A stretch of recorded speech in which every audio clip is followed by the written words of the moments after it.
السلام علیکم ویورز، میں ہوں آپ کی ہوسٹ آئمہ۔ آج میں آپ کے لیے ناول دریا کی قسط نمبر 16 لے کر حاضر ہوئی ہوں۔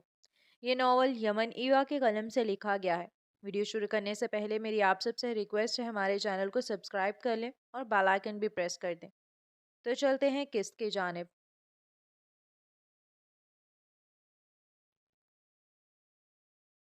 بخت بوریت سے ٹانگیں جھلاتی لان میں اکیلی بیٹھی تھی۔ دھوپ اب جا رہی تھی، جس کی وجہ سے ہوا ٹھنڈی ہونے لگی تھی۔ زویا مینیو دیکھنے کچن میں گئی تو واپس نہیں لوٹی تھی۔ بخت بیزار سی نظریں گھما رہی تھی۔ توجہ ایک بار پھر سے اس بند کھڑکی کی طرف چلی گئی۔ ابھی وہ نظر ہٹانے والی تھی کہ وہیں ساتھ والی ٹیرس پر کوئی نکل کر سامنے آیا اور ریلنگ سے ٹیک لگا کر کھڑا ہوتا اسموکنگ کرنے لگا۔ بخت حیرت سے آنکھیں پھیلائے اسے دیکھ رہی تھی۔ وہ آسمان کی جانب چہرہ کیے دھواں فضا میں چھوڑ رہا تھا، پھر ایک ہاتھ سے گردن مسلتا سر دائیں بائیں گھمانے لگا۔ پلٹ کر اس نے لان کے دوسری جانب موجود سوئمنگ پول کی طرف دیکھا، شاید کسی گہری سوچ میں تھا۔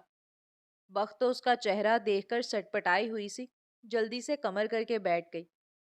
وہ اسے جانتی تھی، بہت اچھے سے جانتی تھی، اتنا کہ ایک جھلک دیکھ کر اسے پہچان گئی تھی۔ شادی پر تو زویا کو سنبھالنے میں ہی وقت گزرا۔ اس کی ساری توجہ کا مرکز یا پریشان بیٹھی زویا تھی یا پھر ہنستا مسکراتا ایہان مرزا۔ زینب سے ملتے ہوئے ریحان مرزا سے بھی مل لیا تھا۔ ایہان مرزا کے پیرنٹ سے بھی ریسپشن پر باقاعدہ ملاقات کر لی۔ ایک وہی رہ گیا تھا جو نہ جانے کہاں الگ تھلگ بیٹھا رہا۔ سامنے آیا نہ بخت نے دیکھا تھا۔ دیکھ لیتی تو آج مرزا ہاؤس میں کبھی قدم نہ رکھتی۔ اس کے چہرے پر پسینہ نمودار ہونے لگا۔ گھبراہٹ کے مارے وہ بلا وجہ اپنے پرس میں منہ گھساتی جا رہی تھی تاکہ وہ شخص اس کا چہرہ نہ دیکھ سکے۔ برہان مرزا کی اس پر نظر پڑی تھی۔ اپنے ہینڈ بیگ پر جھکی اس لڑکی کی برہان کی جانب پشت تھی۔ وہ سر جھٹک کر واپس کمرے میں چلا گیا۔ بخت کتنی دیر اسی خوف میں منہ چھپائے بیٹھی رہی کہ شاید وہ ابھی ٹیرس پر موجود ہو۔ ایسا نہ ہو وہ چہرہ اٹھائے تو دیکھ لے، ایسا نہ ہو دیکھتے ہی پہچان لے، اور اگر پہچان لیا تو اس کی ذلت پکی تھی۔ اوپر سے زویا بھی واپس آنے کا نام نہیں لے رہی تھی۔ کافی دیر گزرنے کے بعد بخت نے اپنے ہینڈ بیگ سے چھوٹا سا مرر نکال کر بہانے سے ٹیرس کی جانب کیا۔ ٹیرس خالی تھا۔ اس نے ڈرتے ڈرتے گردن موڑ کر اوپر کی جانب دیکھا۔ کھڑکی اب بھی بند تھی اور ٹیرس بھی خالی تھا۔ اس نے شکر کا سانس بھرا اور جلدی سے اپنا ہینڈ بیگ اٹھا کر اندر کی طرف دوڑ لگائی۔ ملازمہ سے پتا چلا زویا کچن میں کھڑی کھانوں کا جائزہ لے رہی تھی جب بے خیالی میں دوپٹے کو آگ لگ گئی۔ اس کے جس بازو پر دوپٹے کا پلو تھا وہ بھی تھوڑا جلا تھا۔ بخت گھبرا گئی۔ اس کے کمرے میں پہنچی تو مسز مرزا اس کی جلی ہوئی بازو کا جائزہ لیتی پریشان ہو رہی تھی۔ زویا اگر کہیں اور سے بھی جلا ہے تو بتاؤ، گاڑی باہر کھڑی ہے، ڈرائیور کام سے گیا ہوا ہے تو کیا ہوا؟ برہان موجود ہے، وہ ہاسپٹل لے جائے گا۔ ایک بار ڈاکٹر سے چیک اپ ہو جائے تو اچھا ہوتا ہے۔ وہ فکر مندی سے زویا کو سمجھا رہی تھی۔ وہ سرخ بازو سے ہلاتے ہوئے نفی میں سر ہلانے لگی۔ تپش تو اس کے کندھے کو بھی اچھی خاصی جلا چکی تھی، لیکن وہ انہیں مزید پریشان نہیں کرنا چاہتی تھی۔ حواس باختہ سی بخت کے قریب آنے پر اس کا ہاتھ تھام کر اسے بھی خاموش تسلی دی۔ آنٹی، اگر زیادہ مسئلہ ہوتا تو میں ضرور آپ کو بتاتی، بس یہی بازو ہے اور یہ بھی اتنا نہیں جلا، صرف ہیٹ پہنچی تھی، تب تک لالی نے دوپٹہ کھینچ کر دور پھینک دیا تھا تو میں بچ گئی۔ ہاسپٹل جانے کی ضرورت نہیں ہے، آپ پریشان نہیں ہو۔ وہ نرمی سے بولتی انہیں تسلی دینے لگی۔ مسز مرزا گہرا سانس بھر کر صوفے پر ٹک گئیں۔ آئی ڈونٹ نو کیا ہو رہا ہے تمہارے ساتھ، اچھی بھلی تھی، ہنستی مسکراتی، پہلے اچانک بیمار ہو گئیں اور ابھی سنبھلی نہیں تھی کہ دوپٹے کو آگ لگ گئی۔ شکر ہے لالی وہاں موجود تھی، ورنہ تمہیں اندازہ نہ ہوتا اور کوئی بڑا نقصان ہو جاتا۔ اللہ نے حفاظت کی۔ تم کچن میں ہی کیوں آئی؟ میں سب دیکھ لیتی۔ اب تو تمہیں کہیں اکیلا چھوڑتے ہوئے بھی ڈر لگتا ہے۔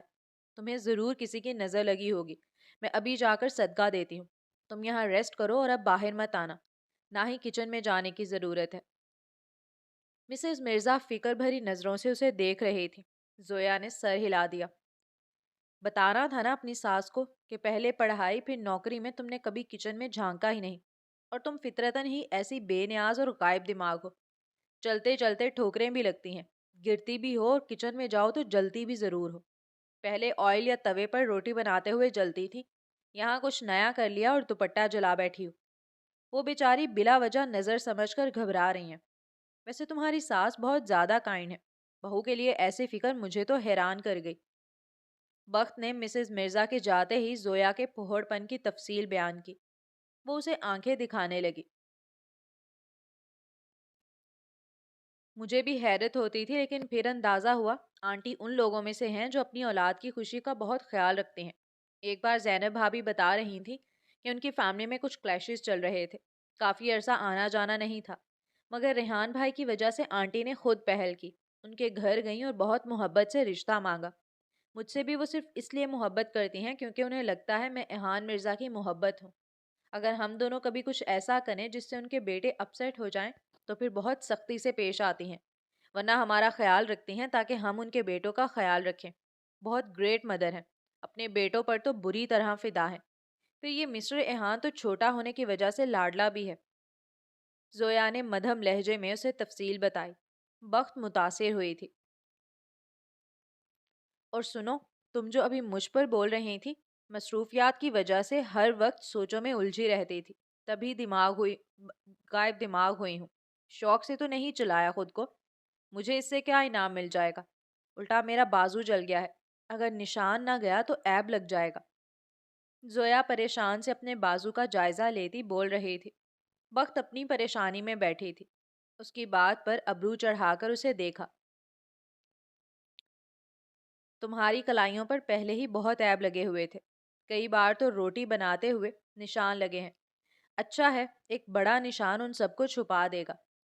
ویسے تمہارا روم بہت پیارا ہے، لگژری مگر ڈیسنٹ سا۔ لگتا ہے ایحان مرزا کی چوائس ہی ایسی ہے، ڈیسنٹ اور سمپل، جیسے تم ہو۔ چلو یہ تو اچھا ہی ہوا، اب ریسٹ کرو۔ اپنے ہینڈسم ہسبینڈ سے کہنا تمہارے بازوؤں کی سرجری کروا کر نشان ہٹوا دے گا۔ بخت نے کمرے کا جائزہ لیتے ہوئے مروبیت سے اسے مشورہ دیا۔ زویا نے گھور کر اسے دیکھا تھا۔ بخت ہر بار ایحان مرزا کا ذکر چھیڑے بنا رہ نہیں سکتی تھی۔ تم ایحان مرزا سے کچھ زیادہ انسپائرڈ ہو، ہر بات میں اس کا ذکر مت کیا کرو۔ تم جانتی ہو ہمارا ایسا ریلیشن نہیں ہے کہ میں اس کی تعریف سن کر خوش ہو جاؤں گی، نہ میں اس کی چوائس ہوں۔ کمرے کی حد تک تو شاید واقعی وہ ڈیسنٹ چیزیں پسند کرتا ہو، مگر انسانوں میں اس کی چوائس امارا ہے، اور ہم بالکل ڈیفرنٹ ہیں۔ زویا نے خفگی سے بولتے ہوئے اسے یاد دلایا، ایک یہی بات تو اسے پریشان کرتی تھی، وہ چاہ کر بھی مطمئن نہیں ہو پا رہی تھی۔ یار چھوڑو بھی، تمہیں بہت شوق ہے بار بار امارا کا ذکر کرنے لگتی ہو۔ مرد تو شادی سے پہلے ایسے ہی یہاں وہاں بھٹکتا پھرتا ہے، مگر شادی کرنے کا وقت آئے تو اسے تب اپنی پسند اور چوائس کا اندازہ ہوتا ہے۔ ایحان مرزا جب تمہارے بھائی کے سامنے مجرم بنا ہوا تھا، اس کے پاس تبھی دو آپشن تھے، وہ یا تو امارا کی اصلیت کھول کر اس سے شادی کرنے کی درخواست کرتا، یا اس نے تم جیسی سادہ دل اور خاموش لڑکی کو چنا جس پر الزام لگایا جا رہا تھا۔ بخت نے اسے سمجھانے کی کوشش کی۔ زویا نے تمسخر سے سر جھٹکا۔ ہاں، اس کے پاس دو آپشن تھے، اور واقعی وہ امارا کی حقیقت بتا کر اسے اپنا سکتا تھا، مگر وہ دونوں نہ جانے کب سے تعلق میں تھے۔ عین وقت پر دونوں ایک دوسرے کے ساتھ بے وفائی کر گئے۔ اس بے وفائی میں پہل امارا نے کی، اس لیے ایحان مرزا جذباتی ہو گیا۔ وہ مرد تھا، اس سے دھوکہ برداشت نہیں ہوا۔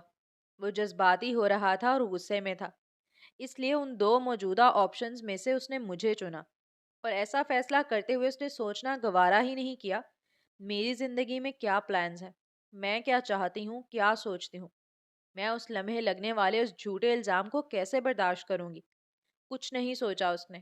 بس میں ماضی نہیں دہرانا چاہتی بخت، اس بات کو ختم کرو۔ وہ صرف جذباتی ہو گیا تھا اور کچھ نہیں۔ زویا نے یاسیس بھرے لہجے میں کہا، تم ایک تو کچھ سمجھنا ہی نہیں چاہتی۔ وہ فیصلہ جذباتی نہیں تھا زوئی، اگر وہ کہتا ہے جذباتی پن میں یا غصے میں کیا، تب بھی نہیں، وہ ادراک کا لمحہ تھا۔ اس کے سامنے ایک وہ لڑکی تھی جسے وہ اپنی چوائس سمجھتا رہا، اور ایک وہ تھی جو دراصل اس کی چوائس تھی۔ تمہارا اس وقت ہونے والے تماشے پر لیا جانے والا ہر ایکشن اور تمہارا حالات کو سنبھالنے کی کوشش اس پر تمہاری مضبوط شخصیت واضح کر گئی۔ مرد ایسے معاملات میں جذباتی نہیں ہوتے، مرد بہت حساب کتاب سے چلتا ہے۔ وہ ایک بار اپنی پسندیدہ عورت کو پہچان لے تو نکاح کے وقت پر بھی فیصلے بدل دیتا ہے۔ تم کچھ بھی کہو، تم ہی ایہان مرزا کی چوائس ہو۔ بخت نے سنجیدگی سے بولتے ہوئے اپنی جگہ سے اٹھ کر زویا کو حقیقت کا احساس دلانا چاہا۔ یہ حقیقی زندگی ہے بخت، خدا کے لیے افسانوی باتیں مت کرو۔ تم بہت ناولز پڑھتی ہو اس لیے تمہیں لگتا ہے یہاں ہر انسان ہیرو ہے، اور تم کہاں جانے کی تیاری کر رہی ہو؟ یہیں بیٹھو، اب تو دھوپ ختم ہونے والی ہے۔ میں تمہیں بلوانے ہی والی تھی۔ دوپٹے کو آگ لگنے کی وجہ سے میرا تو اچھا خاصا دماغ ہل گیا تھا، اوپر سے زینب بھابھی اور آنٹی آگ کو کندھے تک آتا دیکھ کر اتنی حواس باختہ ہو گئیں کہ مجھے بھی خوف محسوس ہوا۔ مجھے تمہارا خیال ہی نہیں رہا۔ بیٹھو نا بخت، کھڑی کیوں ہو گئی ہو؟ زویا نے خفگی سے بات ختم کرتے ہوئے اسے اٹھتا دیکھ کر جلدی سے کہا، نہیں میں ڈنر پر نہیں رک سکتی، اور تم رکنے کی ضد بھی مت کرنا۔ میں پھر کبھی ڈنر کر لوں گی تمہارے ساتھ۔ ابھی آپ ہی آ رہی ہیں گھر، اور تمہیں پتہ ہے انہیں ٹائم نہ دوں تو خفا ہو جاتی ہیں۔ بخت نے نظریں چراتے ہوئے جھوٹ کا سہارا لیا اور زویا کے روکنے کے باوجود اس سے مل کر کمرے سے نکل آئی۔ وہ زویا کو فی الحال تفصیل نہیں بتا سکتی تھی، اور اسی گھر میں بیٹھ کر تو بالکل نہیں جہاں وہ شخص رہتا تھا۔ گھبراہٹ سے اس کا برا حال ہو رہا تھا۔ اگر اس کا سامنا زویا کے جیٹ برہان مرزا سے ہو جاتا تو، اگر وہ اسے دیکھ لیتا تو، جو ہوا نہیں اس کا خوف اسے کھائے جا رہا تھا۔ مرزا ہاؤس سے نکل کر تیزی سے گاڑی میں بیٹھتی وہ روانہ ہو گئی۔ پیچھے زویا ڈنر پر اتنا اہتمام ہو جانے کے بعد شرمندہ شرمندہ سی اس کے اچانک جانے کی وضاحت دے رہی تھی۔ ایہان آفس سے لوٹا تو ڈرائنگ روم میں ہی مسز مرزا اور حیات مرزا صاحب بیٹھے زویا کو ہی ڈسکس کر رہے تھے۔ وہ لیپ ٹاپ کا بیگ وہیں صوفے پر رکھتا گرنے کے انداز میں بیٹھا اور ملازمہ سے پانی لانے کا بولتے ہوئے ٹائی کی نوٹ کھینچ کر ڈھیلی کر گیا۔ آفس میں کام زیادہ تھا۔ زینب کی چیک اپ ڈیٹ تھی جس کی وجہ سے ریحان جلدی واپس آ گیا تھا، اور حیات صاحب بھی تھکن محسوس کر رہے تھے، تو کام ادھورا چھوڑ کر وقت سے ہی گھر لوٹ آئے۔ پیچھے ایہان کو ہی سب سنبھالنا پڑا تھا۔ مجھے تو لگتا ہے نظر لگی ہوگی، زینی بھی یہی کہہ رہی تھی کہ اتنی ڈیسنٹ اور سوبر سی ہے، چہرے پر اتنی نرمی سی ہوتی ہے کہ دل کرتا ہے دیکھتے جاؤ۔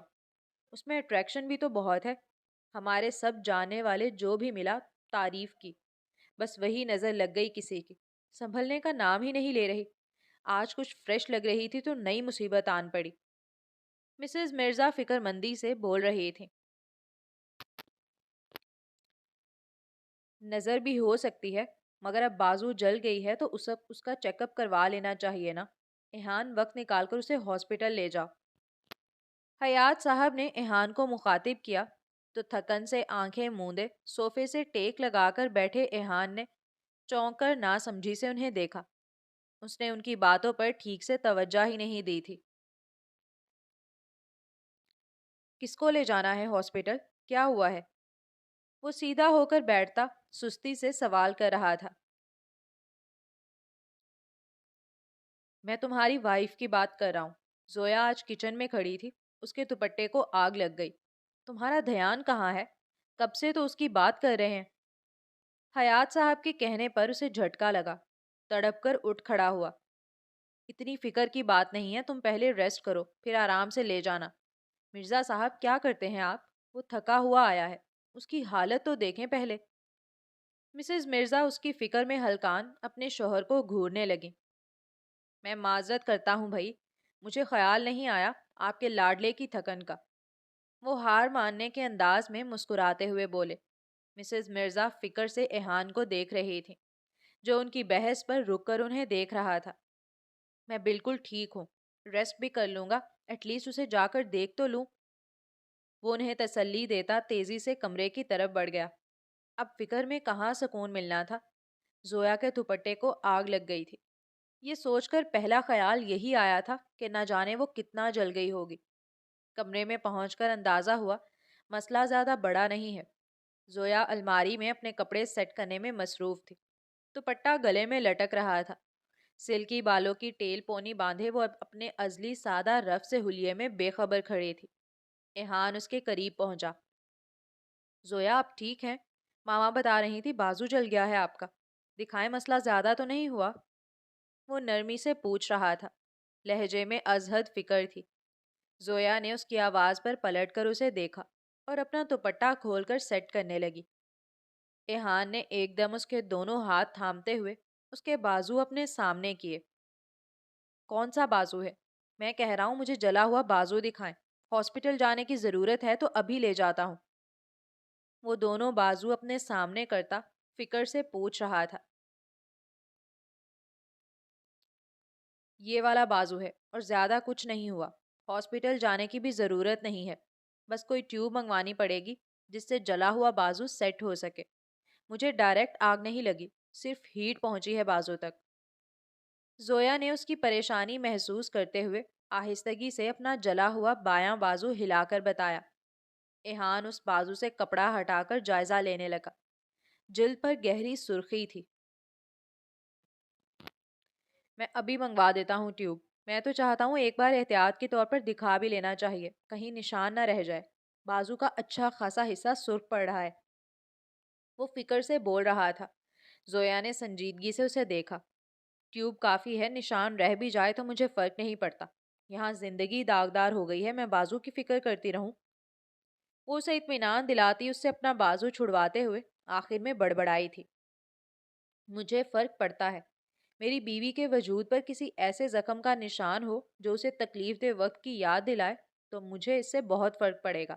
میں کوئی میڈیسن منگوا لیتا ہوں، فی الحال وہ یوز کریں، اور فرق نہ آئے تو ہاسپٹل بھی جانا پڑے گا۔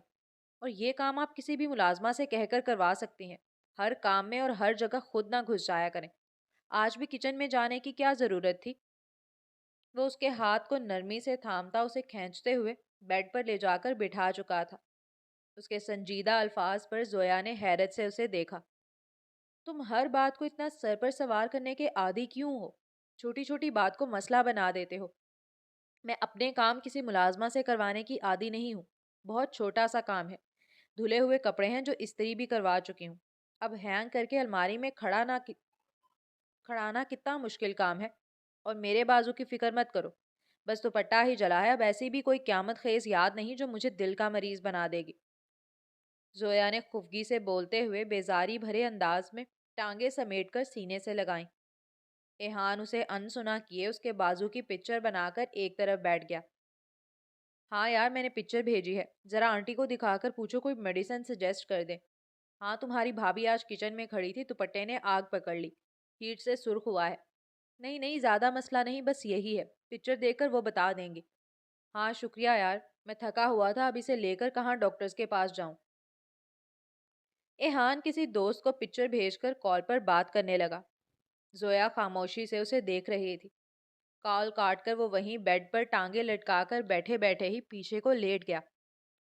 ہمارے ریسیپشن پر جس فرینڈ کی فیملی سے آپ کو ملوایا تھا، یہ وہی فرینڈ ہے۔ آنٹی سے آپ مل چکی ہیں، وہ ڈاکٹر ہیں، میڈیسن بتا دیں گی تو منگوانا آسان ہوگا۔ ویسے نظر کا کیا سین ہے؟ ماما کو لگتا ہے آپ کو نظر لگی ہے، مجھے تو کبھی نہیں لگی نظر۔ آپ کیسے لوگوں سے ملتی رہی ہیں جن کی اتنی بری نظر ہے؟ وہ چھت کو دیکھتے ہوئے بول رہا تھا۔ نظر والی بات پر گردن موڑ کر زویا کو دیکھا۔ نظر ہر کسی کو نہیں لگ جاتی، خاص لوگوں کو لگتی ہے، جن میں اتنی کشش ہو کہ لوگ متوجہ ہو سکیں۔ میں الگ سے نہیں ملنے جاتی کسی کو، یہی سب ہیں جو تم سے بھی ملتے ہیں اور مجھ سے بھی، تمہارے ریلیٹیوز، تمہارا سرکل اور فرینڈز۔ تم میں نہیں ہوگی مگر مجھ میں اٹریکشن ہے۔ زویا نے گردن اکڑا کر کہا۔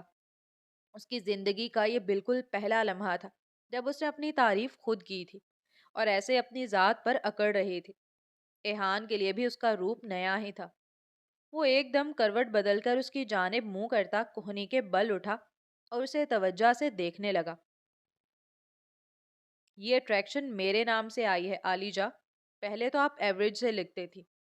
چہرے پر بیزاری اور اتنا غصہ، بھوئیں اچکائے، ماتھے پر بل اور منہ پر کڑوا پن۔ دیکھ کر ہی انسان ڈر جاتا تھا کہ نہ جانے اس ہستی کا کتنا قرض ہمارے سر ہے جو ایسے گھور رہی ہیں۔ اب میرے نام ہوئی ہیں، کچھ فکر، کچھ محبت جتانے لگا ہوں، کچھ ہنسی مذاق اور کچھ ہلکا پھلکا ماحول دے رہا ہوں تو اٹریکٹیو ہوتی جا رہی ہیں، اور اتنی اکڑ میرے ہی سامنے۔ کچھ تو رحم کھائیں۔ ایحان نے مسکراہٹ دبا کر اس پر تفصیلی تبصرہ کیا۔ زویا کا چہرہ غصے کی زیادتی سے سرخ ہوا۔ تم کچھ زیادہ خوش فہم اور خود پسند ہو۔ اب تم دوسروں کی کشش کو بھی اپنے حصے میں ڈالنے کی کوشش میں ہو۔ تمہارے نام سے اگر مجھے اتنی اٹریکشن مل گئی تو اپنا بھی کوئی علاج کر لو، زویا نے ناک چڑھا کر جتاتے لہجے میں کہا تو وہ ہنسنے لگا۔ کیوں؟ مجھ میں کیا کمی ہے؟ اچھا بھلا ہینڈسم ہوں، دلکشی تو مجھ میں کوٹ کوٹ کر بھری ہے۔ آپ کو ابھی اپنے ہسبینڈ کی بیوٹی کا اندازہ نہیں، ورنہ میری شادی پر بھی لڑکیاں مجھے دیکھے بغیر نہیں رہ پا رہی تھیں۔ توجہ دیں تو پتہ چلے کتنا مکمل انسان ہوں، دیکھیں تو صحیح۔ وہ باقاعدہ اس کے سامنے گود بنا کر بیٹھا، باہیں پھیلا کر اپنا آپ دکھانے لگا۔ زویا نے خفت سے نظریں گھما لیں۔ مجھے دیکھنے کی کیا ضرورت ہے جب میں نے کہہ دیا کہ… وہ رخ پھیرے بول رہی تھی جب اچانک ایہان نے اس کا چہرہ اپنے ہاتھوں کے پیالے میں تھام کر اپنے سامنے کیا اور اس کے قریب چہرہ لے جا کر اس کی آنکھوں میں دیکھنے لگا۔ دیکھے بنا فیصلہ کیوں کر رہی ہیں؟ ہمت ہے تو یہاں وہاں دیکھ کر جھوٹ بولنے کی بجائے میری آنکھوں میں دیکھ کر بتائیں کہ پیارا نہیں ہوں۔ مجھے دیکھنے کے لیے آپ کو کسی ضرورت کا سہارا لینا بھی کیوں ہے؟ ہسبینڈ ہوں آپ کا، جب چاہیں دیکھ لیں۔ وہ شوخی سے بولتا مسکرا رہا تھا۔ زویا ان چمکتی مسکراتی سنہری آنکھوں میں دیکھے جا رہی تھی۔ ایک دم اتنی غائب دماغ سے ہوئی کہ بھول گئی وہ کیا بات کر رہے تھے اور ایہان مرزا نے اس کا چہرہ اپنے سامنے کیوں کیا ہے۔ وہ اس کے ملائم نرم سے چہرے کو دیکھتا ایک دم اس پر جھک کر بے باک لمح سے نواز گیا۔ انداز میں شدت اور طلب نمایاں تھی۔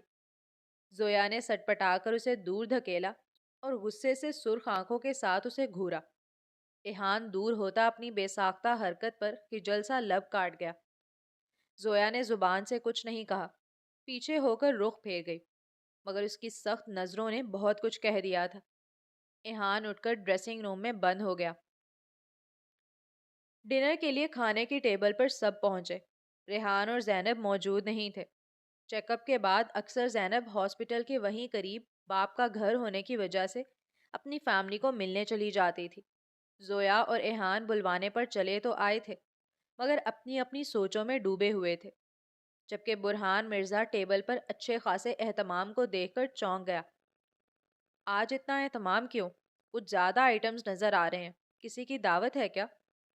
برہان نے عام دنوں سے ہٹ کر مینیو میں 4-5 ڈشز کا اضافہ دیکھا تو بے ساختہ سوال کیا۔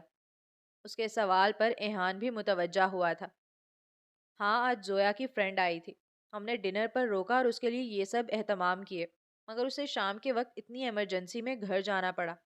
میں نے تو سوچا تھا تھوڑی گپ شپ لگائیں گے، بہت جولی سی لڑکی ہے، مسز مرزا نے مسکراتے ہوئے بتایا۔ انہیں بخت کچھ زیادہ اچھی لگی تھی۔ خوبصورت تو وہ زینب سے بھی زیادہ تھی، مگر انہیں اس کا بے ساختگی بھرا انداز اور اس کا کھل کر کچھ بھی بول دینا اچھا لگا تھا۔ زویا بخت کی تعریف پر ایسے خوش ہوئی جیسے اس کی تعریف کی جا رہی ہو۔ بخت بھی رکنا چاہتی تھی، پلان خراب ہونے پر وہ بہت شرمندہ ہو رہی تھی۔ اس کی بڑی بہن آ گئی تھی تو اسے جانا پڑا۔ میں نے اسے کہا ہے پھر کبھی ضرور ہمارے ساتھ لنچ یا ڈنر کرے، زویا نے بخت کی طرف سے معذرت کرتے ہوئے بتایا۔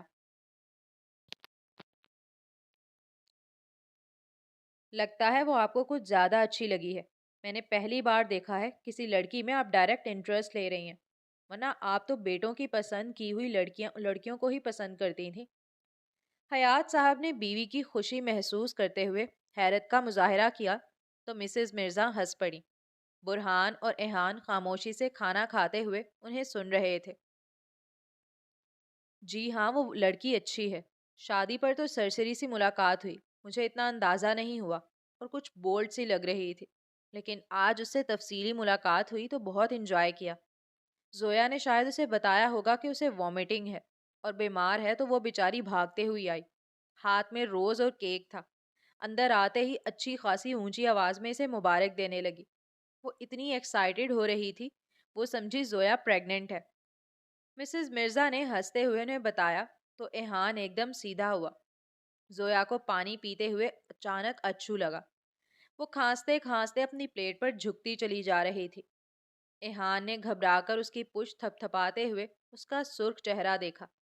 حیات صاحب دلچسپی سے وقت کی باتیں سن رہے تھے۔ صرف برہان تھا جو کھانا کھانے میں مصروف رہا۔ ایکسائٹمنٹ میں اس بیچاری کی آواز لاؤڈ ہو گئی، پھر امبیرس ہو رہی تھی۔ کیک زینب کو پکڑا دیا، وہیں بیٹھے بیٹھے اسے ویل وشز بھی دے دی. بہت نائس لڑکی ہے. مسز مرزا کے لبوں پر مسکراہٹ تھی. وقت کی وہ حرکت انہوں نے بہت انجوائے کی تھی.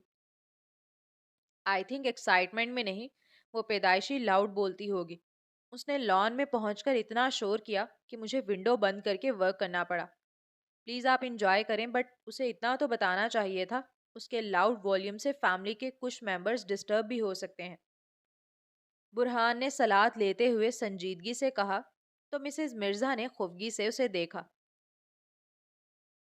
پلیز برہان بھائی، آپ بہت روڈ ہو جاتے ہیں کبھی کبھی. گھر آئی گیسٹ سے ایسی بات کر کے اس کی انسلٹ کیوں کرتے؟ آپ ڈسٹرب ہوئے تو ونڈو بند کر لی، بات ختم. وہ آپ کے روم میں تو نہیں آئی نا؟ ماما آپ ان کی شادی کر دیں بس. ایہان کو اس کا جملہ برا لگا تھا. ناراضگی سے بھائی کو دیکھنے لگا. باقی سب بھی خاموشی سے برہان کو دیکھ رہے تھے.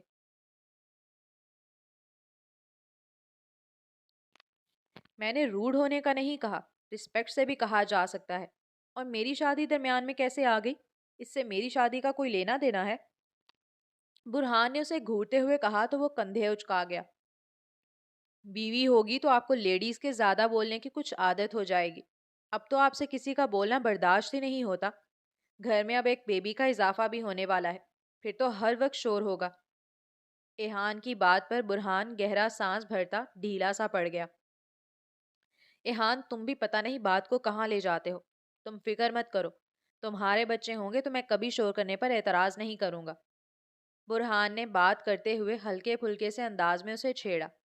وہ ایک دم چپ سا ہو گیا. کان اچھے خاصے سرخ ہو گئے تھے. زویا ابھی تک پانی ہی پی رہی تھی. مسز مرزا نے بیٹوں کی بحث پر سر جھٹکتے ہوئے زویا کو دیکھا. اس سنڈے اگر تمہاری فرینڈ کو انوائٹ کر لیں تو وہ فری ہوگی؟ ویسے تو نیکسٹ ویکینڈ تک گود بھرائی کی رسم بھی ہے، مگر اس میں مصروف ہوں گے، گپ شپ نہیں لگ پائے گی. مسز مرزا نے زویا سے سوال کرتے ہوئے پروگرام سیٹ کیا.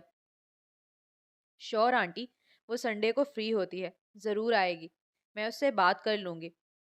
زویا نے نرمی سے انہیں تسلی دی. وہ مطمئن ہو کر سر ہلا گئیں.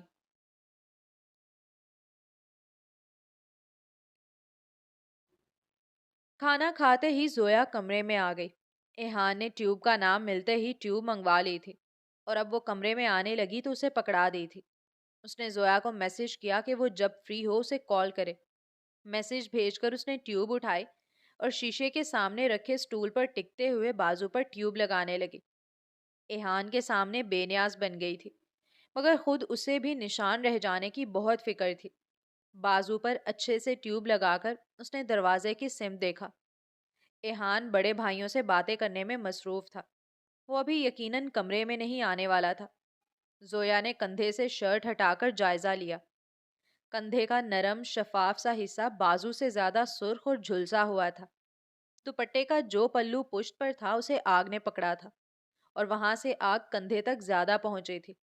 بازو تک پہنچی تب لالی نے کھینچ لیا، اس لیے بازو تک واقعی ہیٹ پہنچی تھی، مگر کندھے والی جگہ پر تو شرٹ کو بھی آگ لگی تھی. اس نے پریشانی سے تفصیل کے ساتھ جائزہ لیا اور ٹیوب نکال کر کندھے پر لگانے لگی. ابھی وہ لگا رہی تھی کہ اچانک ایہان کمرے میں آ گیا. زویا نے گڑبڑا کر کندھے سے شرٹ سیٹ کی، مگر وہ اس کے ہاتھ میں ٹیوب دیکھ چکا تھا. اس کے سر پر پہنچتا سنجیدگی سے اسے دیکھنے لگا. آپ کا کندھا بھی جلا ہے نا؟ یا باڈی کا کوئی اور حصہ بھی جلا ہوگا؟ آپ کو مجھ سے چھپانا ہے تو بے شک چھپائیں، مگر لیڈی ڈاکٹر سے جا کر چیک اپ تو کروا سکتی تھیں. آپ کو کیا لگتا ہے اتنے ہلکے کردار کا ہوں جو اپنا پردہ رکھنا چاہ رہی ہیں؟ میں آپ کا ہسبینڈ ہوں، محافظ ہوں، لٹیرا نہیں جس سے ایسے چھپ رہی ہیں. میں ہی بے وقوف تھا، اتنی فکر جتا رہا تھا. آپ اس قابل ہی نہیں تھی. وہ اس کی رازداری پر ایک دم بھڑک سا گیا تھا. غصے سے بولتا وہاں سے ہٹ گیا. زویا ہونک سے اسے دیکھنے لگی. ایہان کا چہرہ توہین کے احساس سے سرخ ہو رہا تھا. یہ سوچ کر اس کے دماغ میں گرمی بڑھ رہی تھی کہ اس کی بیوی اس سے اپنے آپ کو چھپاتی پھرتی ہے. تم نہ جانے کیوں بات کو اتنا بڑھا رہے ہو. ایسا کچھ نہیں ہے. میں نے بھی اب جلن فیل کی تو چیک کیا. عجیب، ہر بات کو سر پر سوال کر لیتے ہو. زویا نے خجل زدہ سے انداز میں وضاحت دی. ایہان اسے انسنا کیے کمرے سے نکل گیا تھا. وہ اس کی حرکت پر شرمندہ ہوتی لب بھیج گئی۔ وقت کی کال آ رہی تھی۔ اس نے ایہان کو جانے دیا۔ جاری ہے۔